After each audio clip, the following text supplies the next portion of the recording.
ನಮಸ್ತೆ ಟಿವಿ 20 ಕನ್ನಡ ವಾಹಿನಿಗೆ ಸ್ವಾಗತ. ರಾಜ್ಯದಲ್ಲಿ ಅಭಿವೃದ್ಧಿ ಶೂನ್ಯವಾಗಿದೆ. ಅಧಿಕಾರಿಗಳ ವರ್ಗಾವಣೆಯಲ್ಲಿ ದೊಡ್ಡ ಭ್ರಷ್ಟಾಚಾರ ನಡೆದಿದೆ ಎಂದು ಮಾಜಿ ಮುಖ್ಯಮಂತ್ರಿ ಹಾವೇರಿ ಸಂಸದ ಬಸವರಾಜ ಬೊಮ್ಮಾಯಿ ಆರೋಪಿಸಿದ್ದಾರೆ. ಹಾವೇರಿಯಲ್ಲಿ ಮಾತನಾಡಿದರು. ಸ್ಥಳೀಯ ಮಟ್ಟದಿಂದ ಹಿಡಿದು ರಾಜ್ಯ ಮಟ್ಟದವರೆಗೆ ಅಧಿಕಾರಿಗಳ ವರ್ಗಾವಣೆಗೆ ಭ್ರಷ್ಟಾಚಾರ ನಡೆದಿದೆ ಎಂದು ಆರೋಪಿಸಿದರು. ಪ್ರಾಮಾಣಿಕ ಅಧಿಕಾರಿಗಳ ನೈತಿಕತೆ ಕುಂದಿದೆ. ಆಡಳಿತ ಪಕ್ಷದ ಶಾಸಕರು ಮಾತಾಡಿದ್ರು ಸಿಎಂ ಡಿಸಿಎಂ ತುಟಿ ಪಿಟಿ ಕಂತಿಲ್ಲ ಎಂದು ಬೊಮ್ಮಾಯಿ ಆರೋಪಿಸಿದರು. ಸಂಪುಟ ಸಹೋದ್ಯೋಗಿಗಳು ಬಹಿರಂಗವಾಗಿ ಪತ್ರ ಬರೀತಾರೆ. ಸಚಿವ ಸಂಪುಟದಲ್ಲೂ ಸಾಮರಸ್ಯ ವಿಶ್ವಾಸವಿಲ್ಲ. ಮಳೆ ಬಂದರೂ ಪರಿಹಾರ ಇಲ್ಲ. ಯಾವುದೇ ರೀತಿ ಜನಸ್ಪಂದನೆ ಕೆಲಸವಾಗ್ತಾ ಇಲ್ಲ ಎಂದು ಬೊಮ್ಮಾಯಿ ಆರೋಪಿಸಿದರು. ಇಡೀ ಆಡಳಿತದ ವಿರುದ್ಧ ಜನಾಂದೋಲನ ಪ್ರಾರಂಭವಾಗಲಿದೆ. ಯಾವ್ಯಾವ ಪ್ರದೇಶದಲ್ಲಿ ಯಾವ ವಿಷಯ ಎತ್ತಿ ಜನಾಂದೋಲನ ಮಾಡಬೇಕು ಎಂಬ ಬಗ್ಗೆ ಚರ್ಚೆ ಮಾಡ್ತಾ ಇದ್ದೇವೆ ಎಂದು ಬೊಮ್ಮಾಯಿ ತಿಳಿಸಿದರು. ರಾಜ್ಯದ ಆಡಳಿತ ಸಂಪೂರ್ಣವಾಗಿ ಹಾದಿ ತಪ್ಪಿದೆ.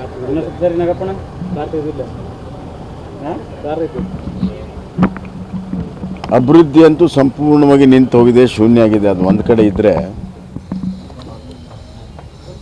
ಇವತ್ತು ಅಧಿಕಾರಿಗಳ ವರ್ಗಾವಣೆಯಲ್ಲಿ ಬಹಳ ದೊಡ್ಡ ಭ್ರಷ್ಟಾಚಾರ ನಡೀತಾ ಇದೆ. ಅದು ಸ್ಥಳೀಯ ಮಟ್ಟದಿಂದ ಹಿಡಿದು ರಾಜ್ಯ ಮಟ್ಟದ ಅಧಿಕಾರಿಗಳಲ್ಲಿ ಭಾಳಷ್ಟು ಭ್ರಷ್ಟಾಚಾರ ವ್ಯವಹಾರ ನಡೆದಿದೆ.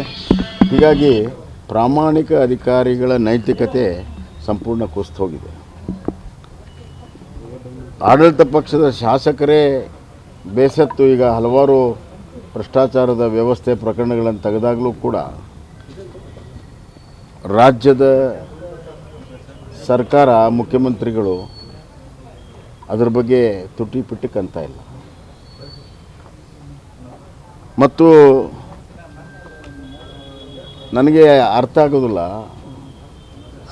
ಸಂಪುಟದ ಸಹೋದ್ಯೋಗಿಗಳು ಸಂಪುಟದಲ್ಲಿ ಚರ್ಚೆ ಮಾಡ್ಬೋದು, ವೈಯಕ್ತಿಕ ಚರ್ಚೆ ಮಾಡ್ಬೋದು, ಆದರೆ ಬಹಿರಂಗವಾಗಿ ಪತ್ರ ಬರೀತಾರೆ ಅಂತಂದರೆ ಈ ರಾಜ್ಯದಲ್ಲಿ ಸಂಪುಟದಲ್ಲೂ ಕೂಡ ಸಾಮರಸ್ಯ ಇಲ್ಲ, ಒಬ್ರಿಗೊಬ್ಬರು ವಿಶ್ವಾಸ ಇಲ್ಲ, ಮತ್ತು ಅವರು ಎತ್ತುವಂಥ ವಿಚಾರಗಳಿಗೆ ಸ್ಪಂದನೆ ಸಿಗೋದಿಲ್ಲ ಅಂಥೇಳಿ ಬಹಿರಂಗಗೊಳಿಸ್ತಾ ಇದ್ದಾರೆ ಅಂತ ನನಗನ್ನಿಸ್ತಾ ಇದೆ. ಮಳೆ ಬಂದು ಪ್ರವಾಹಕ್ಕೀಡಾದವ್ರಿಗೆ ಪರಿಹಾರ ಇಲ್ಲ, ಮನೆ ಕುಸಿದ ಪರಿಹಾರ ಇಲ್ಲ, ಯಾವುದೇ ರೀತಿಯ ಜನಸ್ಪಂದನೆ ಕೆಲಸ ಆಗ್ತಾ ಇಲ್ಲ. ಆದ್ದರಿಂದ ಇಡೀ ಈ ಆಡಳಿತದ ವಿರುದ್ಧ ಜನ ಆಂದೋಲನ ಶೀಘ್ರದಲ್ಲಿಯೇ ಪ್ರಾರಂಭ ಆಗುತ್ತೆ. ಜನರ ವಿಶ್ವಾಸದೊಂದಿಗೆ ಭಾರತೀಯ ಜನತಾ ಪಕ್ಷ ಬೇರೆ ಬೇರೆಯ ಸ್ಥಳಗಳ ವಿಷಯಗಳನ್ನು ಇಟ್ಕೊಂಡು ಜನ ಆಂದೋಲನವನ್ನು ಮಾಡಬೇಕನ್ನುವಂಥ ತೀರ್ಮಾನ ನಾವು ಮಾಡಿದ್ದೇವೆ.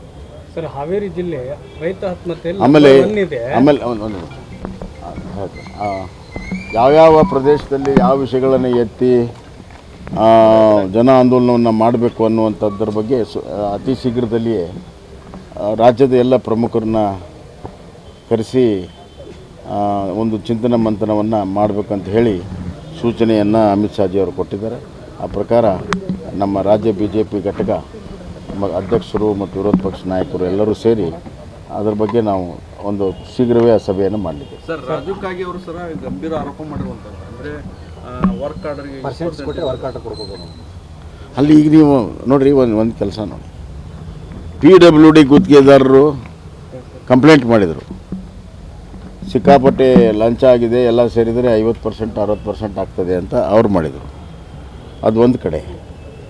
ಈ ಲಿಕರ್ ಶಾಪಿನ ಅಸೋಸಿಯೇಷನ್ದವರು ಸಿಕ್ಕಾಪಟ್ಟೆ ಹ್ಯಾರಾಸ್ಮೆಂಟ್ ಇದೆ, ಒಂದು ಲೈಸೆನ್ಸ್ಗೆ ಇಷ್ಟಿದೆ, ಮತ್ತು ಒಬ್ಬ ಅಧಿಕಾರಿ ಟ್ರಾನ್ಸ್ಫರ್ ಮಾಡಬೇಕಾದ್ರೂ ಕೂಡ ಹಣ ವಸೂಲು ಮಾಡ್ತಾರೆ, ಡೈಲಿನೂ ಹಣ ವಸೂಲು ಮಾಡ್ತಾರೆ ಅನ್ನುವಂಥದ್ದು ಅವ್ರು ಕಂಪ್ಲೇಂಟ್ ಮಾಡಿದರು.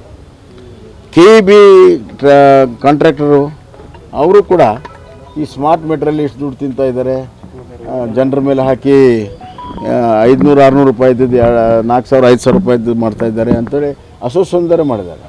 ಎಲ್ಲ ಅಸೋಸಿಯೇಷನ್ದವರು ಇವತ್ತು ಲಂಚ ಅವತಾರವನ್ನು ಬಹಿರಂಗಗೊಳಿಸಿದ್ರು ಕೂಡ ಈ ಸರ್ಕಾರ ಇವತ್ತು ನಾಚಿಕೆಗೆಟ್ಟು ಅದರ ಬಗ್ಗೆ ಯಾವುದೇ ರೀತಿಯ ಸ್ಪಂದನೆ ಮಾಡೋದಕ್ಕಿಲ್ಲ. ಎಲ್ಲರೂ ಕೂಡ ಇದರಲ್ಲಿ ಭಾಗಿಯಾಗಿದ್ದಾರೆ ಅಂತ ಸ್ಪಷ್ಟ ಆಗ್ತದೆ. ರೈತ ಆತ್ಮಹತ್ಯೆಯಲ್ಲಿ ಹಾವೇರಿ ಜಿಲ್ಲೆ ನಂಬರ್ 1 ಇದೆ. ನಿನ್ನೆ ಮಾಧ್ಯಮದವರು ಪ್ರಶ್ನೆ ಮಾಡಿದರೆ ನಾ ಬರೋಕ್ಕಿಂತ ಮೊದಲೇ ಇತ್ತು ಅನ್ನುವಂಥ ನಿಟ್ಟಿನಲ್ಲಿ ಹೇಳ್ತಾರೆ. ಜೊತೆಗೆ ಅದನ್ನು ಪರಿಶೀಲನೆ ಮಾಡಬೇಕು, ಅಂದರೆ ಬೇರೆ ರೀತಿಯ ಆತ್ಮಹತ್ಯೆ ಆಗಿದ್ರು ರೈತ ಆತ್ಮಹತ್ಯೆ ಮಾಡ್ಕೊತಾ ಇದ್ದಾರೆ ಅನ್ನೋ ಲೆಕ್ಕದಲ್ಲಿ ಉಸ್ತುವಾರಿ ಮಿನಿಸ್ಟರ್ ಹೇಳ್ತಾರೆ. ಅಲ್ಲ, ಅದು ಪರಿಶೀಲನೆ ಮಾಡುವಂಥದ್ದು ಒಂದಕ್ಕೊಂದು ವ್ಯವಸ್ಥೆನೇ ಇದೆ. ಆತ್ಮಹತ್ಯೆ ಆದ ತಕ್ಷಣವೇ ಅದು ರೈತರದಿದ್ದರೆ ಅದನ್ನು ನೋಂದಾಯಿಸಿ ಅದರ ಬಗ್ಗೆ ಸಾಲ ಸೂಲ ಅಸಿಸ್ಟೆಂಟ್ ಕಮಿಷನರ್ ನೇತೃತ್ವದಲ್ಲಿದೆ. ಸೊ ಅದು ಹಾಗೇ ಆಗುತ್ತೆ. ಆತ್ಮಹತ್ಯೆ ಇವತ್ತೇನು ನಡೀತಾ ಇದೆ ಅದ್ರ ಬಗ್ಗೆ ನಾವು ಲೆಕ್ಕ ಕೊಡಬೇಕಲ್ಲ. ಇವತ್ತಿನ ಲೆಕ್ಕ ನಾವು ಕೊಡಬೇಕಾಗತ್ತೆ, ಇದ್ದವ್ರು ಕೊಡಬೇಕಾಗತ್ತೆ, ಸರ್ಕಾರ ಕೊಡಬೇಕಾಗತ್ತೆ. ಅದನ್ನು ತಮ್ಮ ಜವಾಬ್ದಾರಿ ನುಂಚಿಕೊಳ್ಳುವಂಥ ಮಾತು ರೈತರಿಗೆ ಪರಿಹಾರ ಆಗೋದಿಲ್ಲ. ಆದ್ದರಿಂದ ಜಿಲ್ಲಾ ಆಡಳಿತ ಸಂಪೂರ್ಣವಾಗಿ ಹೊಣೆ ಹೊರಬೇಕು, ರಾಜ್ಯ ಅದಕ್ಕೆ ಪರಿಹಾರ ಕೊಡಲೇಬೇಕಾಗುತ್ತೆ. ಸರ್, ಬಿತ್ತನೆ ಬೀಜಗಳಲ್ಲಿ ಸಾಕಷ್ಟು ಕಳಪೆ ಮತ್ತು ಇಲಾಖೆಯಿಂದಲೇ ಕಳಪೆ ಬೀಜಗಳು ಹೋಗ್ತಾ ಇದ್ದಾವೆ. ಬಿತ್ತನೆಯಲ್ಲಿ ಸಾಕಷ್ಟು ನೋವುಗಳನ್ನು ಕೊಡ್ತಾ ಇದೆ ಸರ್ಕಾರ ಅನ್ನುವಂಥ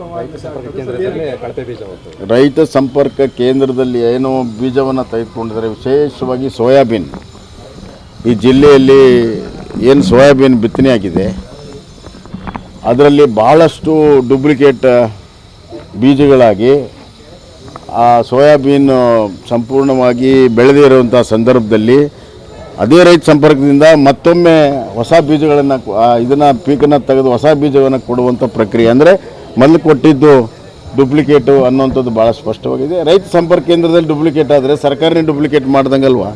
ಮತ್ತ್ಯಾಕೆ ನೀವು ಹೊಸದಾಗಿ ಬೀಜ ಕೊಡ್ತಾಯಿದ್ದೀರಿ? ಅದೇ ಪಕ್ಕದ ಜಿಲ್ಲೆಯಲ್ಲಿ, ಧಾರವಾಡ ಜಿಲ್ಲೆಯಲ್ಲಿ ಒಳ್ಳೆಯ ಸೋಯಾಬೀನ್ ಹುಟ್ಟುತ್ತಾ ಇದೆ. ಅವರು ಮಧ್ಯಪ್ರದೇಶದಿಂದ ತರಿಸಿರುವಂಥ ಬೀಜ ಅಲ್ಲಿದೆ, ಮಹಾರಾಷ್ಟ್ರದಿಂದ ತರಿಸಿರುವಂಥ ಬೀಜ ಇಲ್ಲಿದೆ. ಯಾಕೆ ಹಿಂಗೆ ಮಾಡ್ತಾರೆ ಇವರು? ಇವತ್ತು ಇಲ್ಲಿರುವ ಕೃಷಿ ಅಧಿಕಾರಿಗಳು ಏನು ಮಾಡ್ತಾ ಇದ್ದಾರೆ ಮತ್ತು ರಾಜ್ಯ ಮಟ್ಟದಲ್ಲಿ ಯಾಕೆ ಈ ತಾರತಮ್ಯ? ಕೃಷಿಯ ಸಚಿವರು ಇದನ್ನು ಕೂಡಲೇ ಬಗೆಹರಿಸಬೇಕು. ಮತ್ತು ಯಾವ ರೈತರಿಗೆ ನೀವು ಕಳಪೆ ಬೀಜ ಕೊಟ್ಟಿರಿ ಅವ್ರು ಪರಿಹಾರ ಕೊಡಬೇಕು. ಖರ್ಚು ಯಾರು ಕೊಡ್ತಾರೆ? ಅದು ಗೊಬ್ಬರ, ಬೀಜ ಜೊತೆ ಕಳೆ ತೆಗೆಯುವಂಥದ್ದು, ಬಿತ್ತನೆ ಮಾಡುವಂಥದ್ದು, ಲೇಬರು, ಗೊಬ್ಬರ ಯಾರು ಕೊಡ್ತಾರೆ? 2 ಸತಿ ಬಿತ್ತನೆ ಮಾಡಿದರೆ ರೈತನ ನುಕ್ಸಾನ ಯಾರು ಕೊಡ್ತಾರೆ? ಕೂಡಲೇ ಅದು ಪರಿಹಾರ ಕೂಡ ಕೊಡಬೇಕು. ಕನ್ನಡಿಗರ ಮೆಚ್ಚಿನ ನಿಮ್ಮ TV20 ಕನ್ನಡ ವಾಹಿನಿ ಇದೀಗ ಟಿವಿಯಲ್ಲಿ ಲಭ್ಯ. ಕರ್ನಾಟಕ ಮತ್ತು ದೇಶ ವಿದೇಶದ 360 ಡಿಗ್ರಿ ಸುದ್ದಿ ವಿವರವನ್ನ ಪಡೆಯುವುದಕ್ಕೆ TV20 ವಾಹಿನಿಯನ್ನು ಲೈಕ್ ಮಾಡಿ, ವಿಡಿಯೋಗಳನ್ನು ಶೇರ್ ಮಾಡಿ, ಕಮೆಂಟ್ ಮಾಡಿ, ಸಬ್ಸ್ಕ್ರೈಬ್ ಮಾಡಿ. HCN ಕೇಬಲ್ 842 ನಂಬರ್ನಲ್ಲಿ ಹುಕ್ಕೇರಿ ತಾಲೂಕು ಹಾಗೂ ಸಂಕೇಶ್ವರದ ಸುತ್ತಮುತ್ತಲಿನ ಹಳ್ಳಿಗಳಲ್ಲಿ ಲಭ್ಯ. PCN ಕೇಬಲ್ 129 ನಂಬರ್ನಲ್ಲಿ ಹಾರುಗೆರೆ ಸುತ್ತಮುತ್ತಲಿನ ಹಳ್ಳಿಗಳಲ್ಲಿ ಲಭ್ಯ. ರಾಯಬಾಗ್ ಡಿಜಿಟಲ್ ಚಾನೆಲ್ ಕೇಬಲ್ 80ನೇ ನಂಬರ್ನಲ್ಲಿ ರಾಯಬಾಗ ತಾಲೂಕಿನ ಸುತ್ತಮುತ್ತಲಿನ ಹಳ್ಳಿಗಳಲ್ಲಿ ಲಭ್ಯ. UDCN ಕೇಬಲ್ ನೆಟ್ವರ್ಕ್ ಉಗಾರ ಸುತ್ತಮುತ್ತಲಿನ ಹಳ್ಳಿಗಳಲ್ಲಿ ನಿಮ್ಮ TV20 ಕನ್ನಡ ವಾಹಿನಿಯೂ ಲಭ್ಯ.